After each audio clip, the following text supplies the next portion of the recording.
Good morning मेरे प्यारे विद्यार्थियों, मैं हूं एस चंद्रावर। स्वागत है आप लोगों का आदर्श एजुकेशन ग्रुप के इस ऐप पर। आप लोगों के लिए मैं फिर से लेकर हाजिर हुआ हूं 12th क्लास केमिस्ट्री। और 12th क्लास केमिस्ट्री में आपको यहां पर उपलब्ध करवाई जा रही है सरफेस केमिस्ट्री की क्लासेज।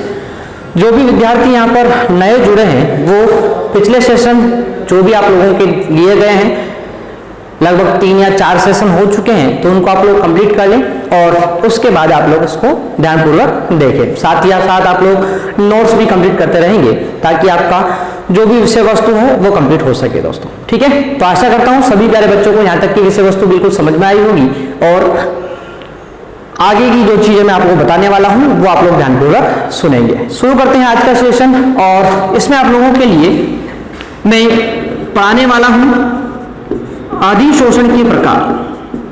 अधिशोषण के प्रकार, टाइप्स ऑफ एडजॉर्प्शन, इसके बारे में अपन बात करने वाले हैं प्यारे बच्चों।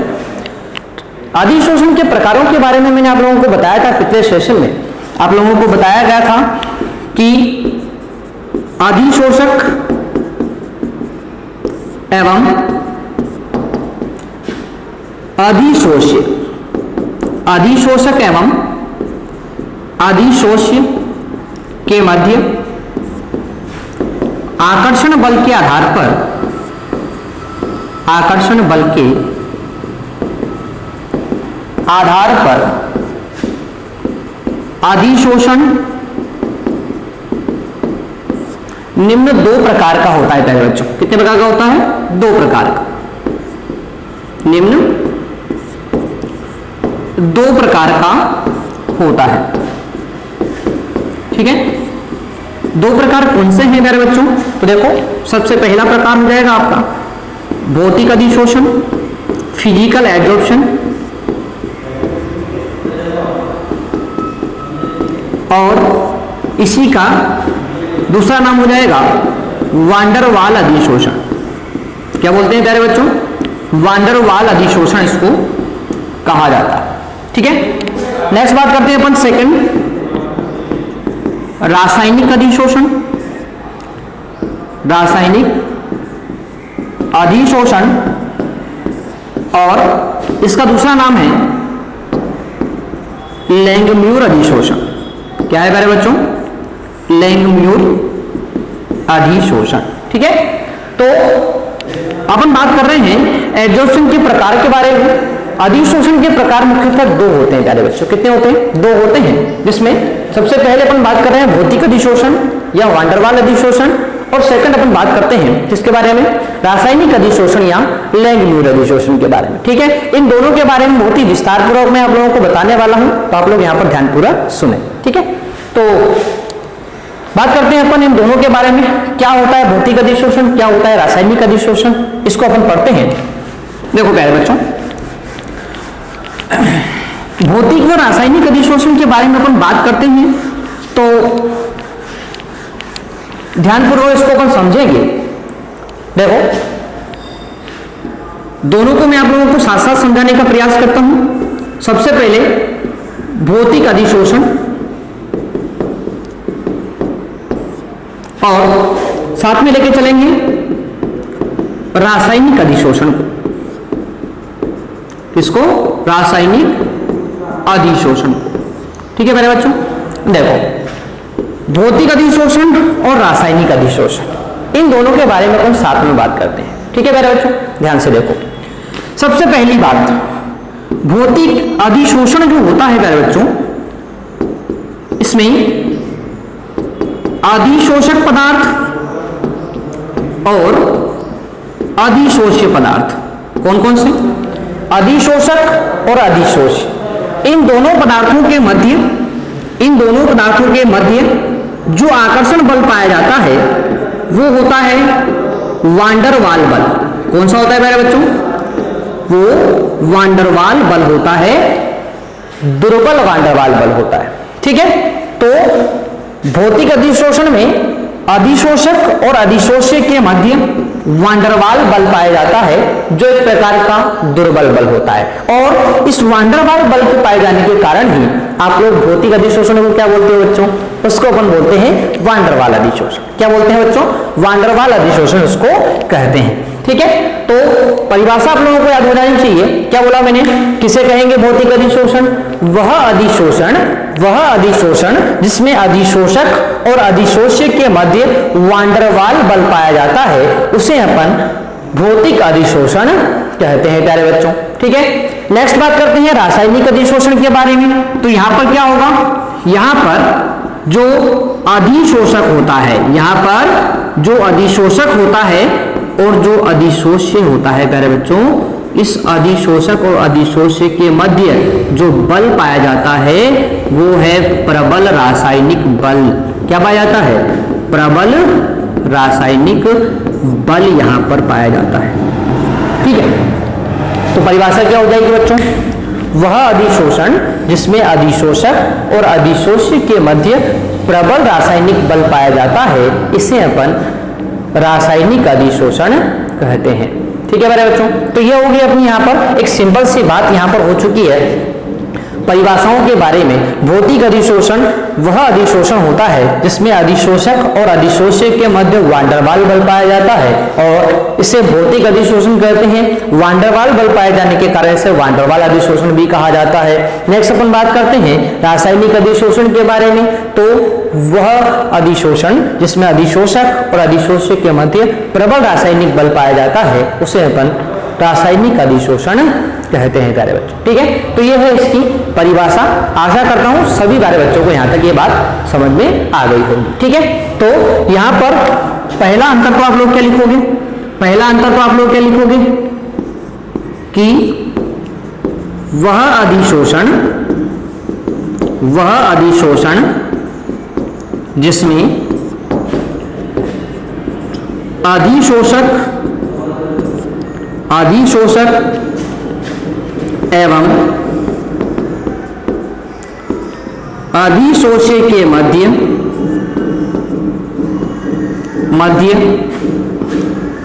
दुर्बल वान डेर वाल बल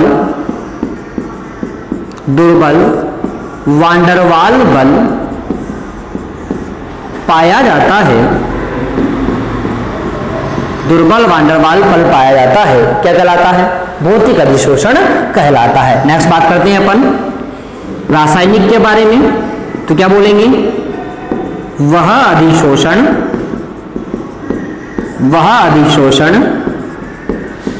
जिसमें अधिशोषक एवं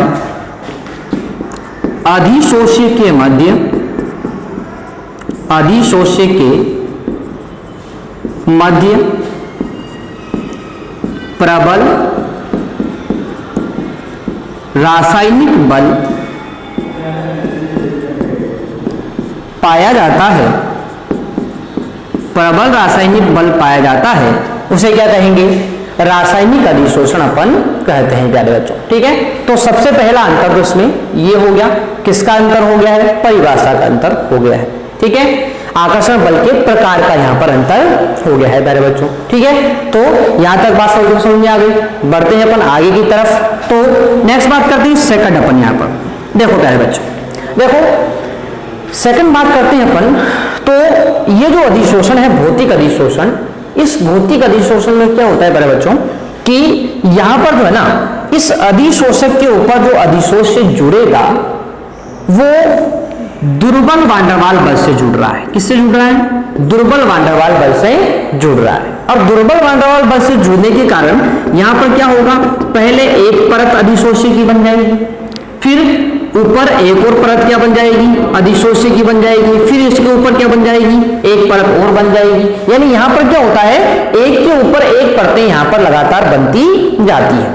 और जब परतें एक दूसरे के ऊपर बनती जाती है, इसका मतलब क्या हुआ कि यहां पर अधिशोषक के ऊपर अधिशोष्य की एक से अधिक परतें बनती है। यानी कि भौतिक अधिशोषण जो होगा ये बहुपरतीय होता है। क्या होता है हमारे बच्चों? ये बहुपरतीय होता है। तो ध्यान रखना है आप लोगों को कि भौतिक अधिशोषण जो होता है यह बहुपरतीय होता है। ठीक है, यहां बोल सकते हो बहुआण्विक परत का निर्माण यहां पर होता है। ठीक है ना, तो ये क्या होता है? बहुपरतीय होता है। सेकंड बात करते हैं अपन रासायनिक अधिशोषण के बारे में। तो देखो प्यारे बच्चों, यहां पर क्या होता है, यहां पर अधिशोषक की सतह पर जो अधिशोष्य पदार्थ जुड़ेगा वो प्रबल रासायनिक बलों से जुड़ता है, और प्रबल रासायनिक बलों से जुड़ने के कारण यहां पर क्या होता है, यहां पर अन्य अधिशोषक इसके ऊपर नहीं जुड़ पाते हैं, क्योंकि आपको पता है कि अधिशोषक की सतह पर क्या पाई जाती है, मुक्त संयोजकताएं पाई जाती है, और इन मुक्त संयोजकताओं से क्या होगा, इन मुक्त संयोजकताओं पर जो अधिशोष्य पदार्थ होगा वो एक बार प्रबल बल से जुड़ चुका है, तो फिर वहां पर वो दूसरे अधिशोष्य के कणों को एकत्रित नहीं होने देगा, यानी यहां पर एक ही परत का निर्माण होता है। इसलिए अपन बोल सकते हैं कि ये जो आपका रासायनिक अधिशोषण होता है यह एक परतीय होता है। क्या होता है प्यारे बच्चों, यह एक परतीय होता है। ठीक है, नेक्स्ट बात कर लेते हैं अपन। तो देखो बच्चों, नेक्स्ट अपन बात करें इसके बारे में, तो देखो भौतिक अधिशोषण जो होता है इसके बारे में अपन थर्ड बात करते हैं। देखो भौतिक अधिशोषण में क्या होता है बड़े बच्चों, यहां पर अधिशोषक की सतह पर अधिशोष्य पदार्थ जुड़ा हुआ है दुर्बल बल से, ठीक है, और रासायनिक अधिशोषण में अधिशोषक के ऊपर अधिशोष्य पदार्थ जुड़ा हुआ है प्रबल बल से। एक बात आप लोग हमेशा ध्यान रखेंगे, क्या ध्यान रखेंगे, कि कोई भी पदार्थों के मध्य बंध जितना मजबूत बनता है वहां पर मुक्त हुई ऊष्मा का मान उतना ही अधिक होता है। आप लोग हमेशा इस बात को ध्यान रखेंगे कि कोई भी दो पदार्थों के मध्य बंध जितना मजबूत बनेगा वहां पर मुक्त हुई ऊष्मा का मान उतना ही ज्यादा होगा। ठीक है, यानी कि भौतिक अधिशोषण में बनने वाला बंध दुर्बल है, तो यहां पर मुक्त ऊष्मा का मान यानी अधिशोषण ऊष्मा का मान क्या होगा, कम होगा। ठीक है, और यहां पर क्या है, यहां पर जो अधिशोषक और अधिशोष्य के मध्य बंध है वो प्रबल बंध है, यानी यहां पर मुक्त ऊष्मा का मान क्या होगा, ज्यादा होगा। ठीक है ना, तो आप लोग ध्यान रखेंगे यहां पर कि भौतिक अधिशोषण में अधिशोषण ऊष्मा का मान, समझ गए होंगे आप लोग अधिशोषण ऊष्मा क्या होती है। अधिशोषण ऊष्मा का मतलब होता है अधिशोषक की सतह पर अधिशोष्य के एकत्रित होने पर मुक्त हुई ऊष्मा अधिशोषण ऊष्मा कहलाती है। ठीक है प्यारे बच्चों, तो अधिशोषण ऊष्मा का मान क्या होगा भाई, कम होगा, है ना, और कम कितना होगा, 20 से 40 किलो जूल प्रति मोल होता है। 20 से 40 किलो जूल प्रति मोल होता है, जबकि यहां पर बंध प्रबल बन रहा है तो मुक्त ऊष्मा का मान क्या होगा प्यारे बच्चों, ज्यादा होगा। और कितना होता है, तो भाई यहां पर अधिशोषण ऊष्मा का मान अधिक क्या होगा, अधिक होगा, और वो होता है 80 से 240 किलो जूल प्रति मोल। 80 से 240 किलो जूल प्रति मोल होता है। ठीक है प्यारे बच्चों, तो ये तीन बातें अपनी यहाँ पर हो चुकी है। आशा करता हूँ सभी प्यारे बच्चों को यहाँ तक की विषय वस्तु समझ में आ गई है। आप लोग चाहे तो इसका स्क्रीनशॉट ले सकते हैं और आप लोग कॉपी में उसको नोट कर सकते हैं प्यारे बच्चों। ठीक है, तो बढ़ते हैं अपन आगे की तरफ। नेक्स्ट डिफरेंस क्या होगा इसमें, उसके बारे में अपन बात कर लेते हैं। तो देखो बच्चों, नेक्स्ट डिफरेंस के बारे में अपन बात करें यहाँ पर,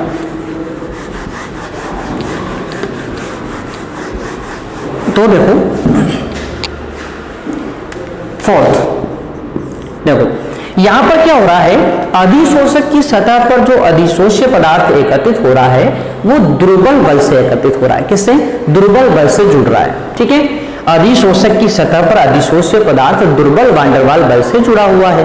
अब दुर्बल बल से जुड़ा हुआ है ना, तो क्या होगा दोस्तों कि जैसे ही अपन तापमान बढ़ाएंगे तो आपको पता है कि बंध दुर्बल है, और बंध दुर्बल होने के कारण क्या होगा, ये आसानी से टूट जाएगा। और जब आसानी से बंध टूट गया है तो उस कंडीशन में क्या होगा, यहाँ पर इस अधिशोषक की सतह पर जो अधिशोष्य पदार्थ जुड़ा हुआ है, इस अधिशोष्य पदार्थ के बीच के बंध टूटते ही यहाँ से अलग होने लग जाएगा, यानी कि विशोषण होने लग जाएगा। यानी सिंपल सी बात मैंने आप लोगों को क्या बता दी है, मैंने आपको बता दी है कि भाई ये जो आपका भौतिक अधिशोषण है इसमें अधिशोषक की सतह पर अधिशोष्य पदार्थ जो जुड़ेगा वो दुर्बल वान डेर वाल्स बल से जुड़ने के कारण जैसे ही तापमान बढ़ाया जाएगा तो यहां से अधिशोष्य पुनः हटने लग जाएगा, अर्थात विशोषण प्रक्रिया संपन्न होने लग जाएगी। यानी कि ये जो भौतिक अधिशोषण होगा ये कम तापमान पर संपन्न होता है प्यारे बच्चों। क्या होता है? कम तापमान पर संपन्न होता है। ठीक है, रासायनिक अधिशोषण की बात करते हैं अपन। तो देखो प्यारे बच्चों, यहाँ पर क्या होगा, अधिशोषक की सतह पर अधिशोष्य जो जुड़ा हुआ है ये जुड़ेगा प्रबल रासायनिक बल से। किससे जुड़ेगा? प्रबल रासायनिक बल से। और रासायनिक बल प्रबल यहाँ पर है, तो यहाँ पर क्या होता है कि जब बहुत ज्यादा तापमान अपन देंगे, यानी कि तापमान बढ़ा दिया जाता है, तो भी ये अधिशोष्य यहाँ से अलग नहीं हो पाता है।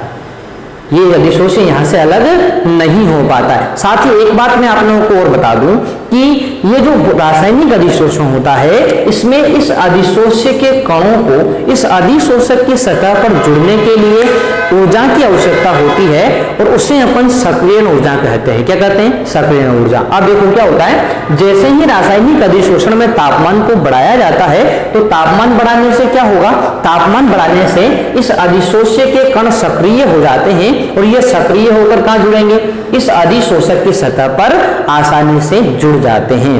ठीक है ना। तो अपन क्या बोल रहे हैं कि रासायनिक अधिशोषण जो होगा इसमें ये अधिक तापमान पर संपन्न होगा, और भौतिक अधिशोषण जो होगा वो कम तापमान पर संपन्न होगा। ये बात भी आप लोगों को ध्यान रखनी है। तो फोर्थ पॉइंट अपने पास क्या जाता है कि यह कम ताप पर संपन्न होता है, कम तापमान पर संपन्न होता है। और यहां पर क्या बताएंगे, यह अधिक ताप पर, यह अधिक ताप पर संपन्न होता है। ठीक है, तो भौतिक अधिशोषण आपका कम तापमान पर संपन्न होगा, और रासायनिक अधिशोषण आपका अधिक तापमान पर संपन्न होगा प्यारे बच्चों। ठीक है, नेक्स्ट बात कर लेते हैं अपन। तो देखो, मैंने आप लोगों को क्या बताया था, मैंने आपको बताया था कि भौतिक अधिशोषण में जो अधिशोषक की सतह पर अधिशोष से जुड़ने वाला है वो दुर्बल बल से जुड़ रहा है। मतलब यहाँ पर अधिशोष्य को अधिशोषक की सतह पर जुड़ने के लिए कोई ऊर्जा की आवश्यकता नहीं होती, कोई सक्रिय ऊर्जा की आवश्यकता नहीं होती है, ये अपने आप यहां पर जुड़ जाता है। ठीक है ना। तो मैंने आप लोगों को बता दिया है कि जो भौतिक अधिशोषण होता है इसमें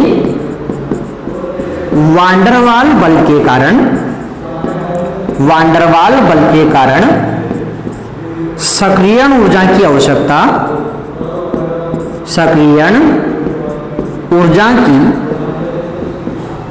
आवश्यकता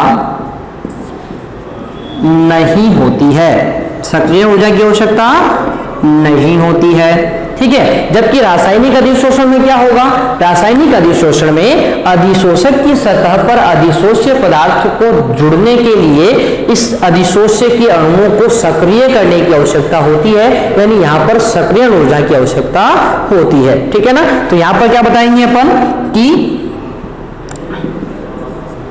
इसमें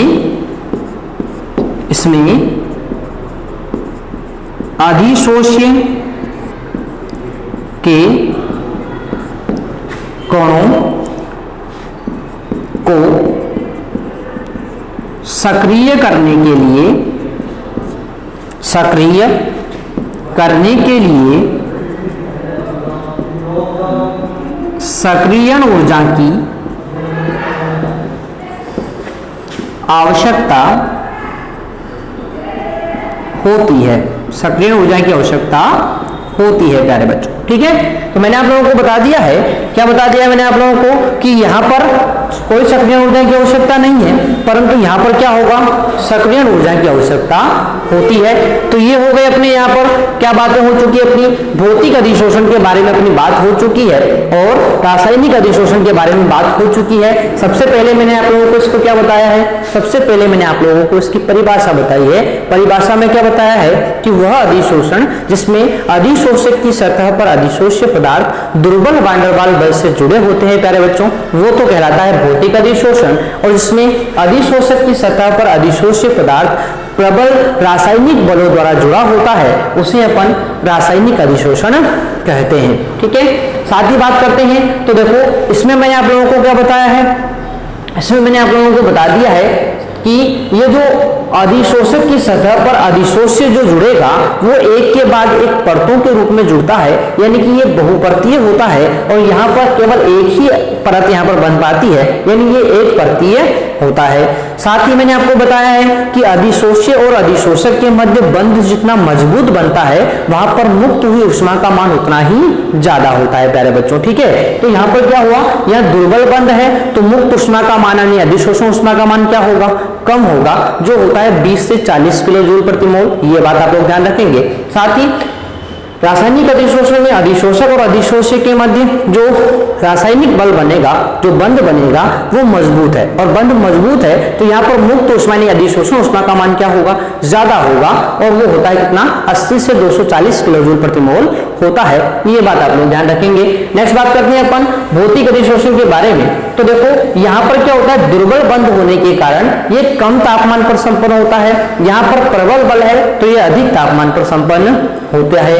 नेक्स्ट बात करते हैं भौतिक अधिशोषण के बारे में। तो इसमें वान डेर वाल बल होने के कारण कोई सक्रियण ऊर्जा की आवश्यकता नहीं होती है। अधिशोषक की सतह पर अधिशोष्य पदार्थ जो होगा वो आसानी से यहाँ पर जुड़ जाता है बिना किसी ऊर्जा की आवश्यकता के, जबकि आपका जो रासायनिक अधिशोषण होगा इसमें अधिशोषक की सतह पर अधिशोष्य पदार्थ प्रबल रासायनिक बल से जुड़ने वाला है, यानी आपका जो अधिशोषक है इस अधिशोषक के ऊपर अधिशोष्य को जुड़ने के लिए सक्रियण ऊर्जा की आवश्यकता होगी, और इसीलिए अपन बोल सकते हैं कि इसमें अधिशोष्य के कणों को सक्रिय करने के लिए सक्रियण ऊर्जा की आवश्यकता होती है प्यारे बच्चों। ठीक है, तो यह था अपना भौतिक और रासायनिक अधिशोषण का विस्तार से वर्णन जो मैंने आप लोगों को यहाँ पर बता दिया है। आशा करता हूँ सभी प्यारे बच्चों को यहाँ पर जो दोनों के बारे में जो अंतर मैंने आप लोगों को बताया है ये कंप्लीट हो गया होगा प्यारे बच्चों। ठीक है, तो ये था अपना आज का सेशन। सभी बच्चे जो है इसको कंप्लीट कर लेंगे ध्यानपूर्वक और नोट्स के फॉर्म में इसको कन्वर्ट कर लेंगे प्यारे बच्चों। ठीक है, तो आज के लिए इतना ही, मिलते हैं अपन नेक्स्ट सेशन में, तब तक के लिए टेक केयर, बाय दोस्तों।